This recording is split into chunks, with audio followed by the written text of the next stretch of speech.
A justiça quer extraditar um ex-PM que está nos Estados Unidos. Ele é réu por atropelar e matar 4 pessoas aqui na capital. Ô Bitar, vamos contextualizar toda essa história, né? Porque foi uma história que na época repercutiu muito.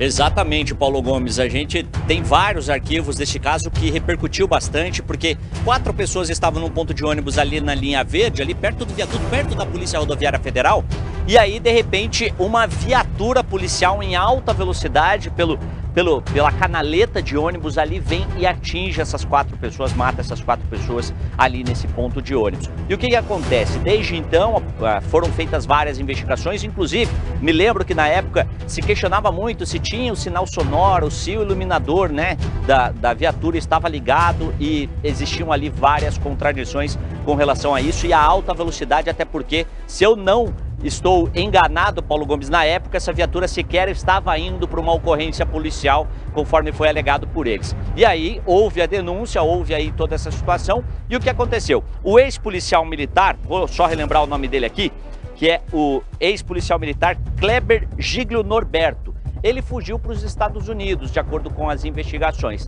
E lá ele foi preso, e agora o Tribunal de Justiça, atendendo um pedido do Ministério Público, pede a extradição dele, porque ele era considerado foragido. Inclusive, ele estava naquela lista vermelha da Interpol, que tem aquela lista de coparticipação, de participação de 190 países em que ele poderia ser preso e depois extraditado. Enfim, ele está preso nos Estados Unidos, e aí agora o Ministério Público pede para que ele seja extraditado aqui para o Brasil, para que ele responda a todo esse processo. A defesa dele diz que isso é um erro, que não houve dolo ali nessa situação, que ele não queria matar ninguém, que aquela foi uma tragédia, infelizmente, um acidente de trânsito. Mas o Ministério Público não entendeu dessa forma, sabendo que ele estava foragido nos Estados Unidos, que ele está preso lá por irregularidade, por ilegalidade migratória.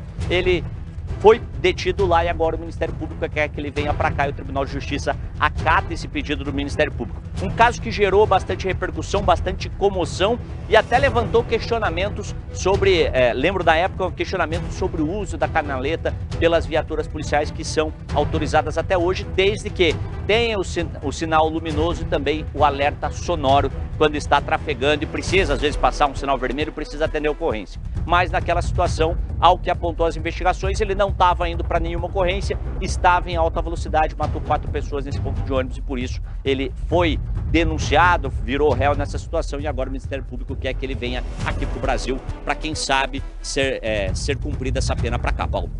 Obrigado, Bitar. Então, só para esclarecer, ele está nos Estados Unidos. Ocorre que o Brasil e os Estados Unidos, eles são signatários de tratados internacionais que prevêem, sim, a extradição nesses crimes.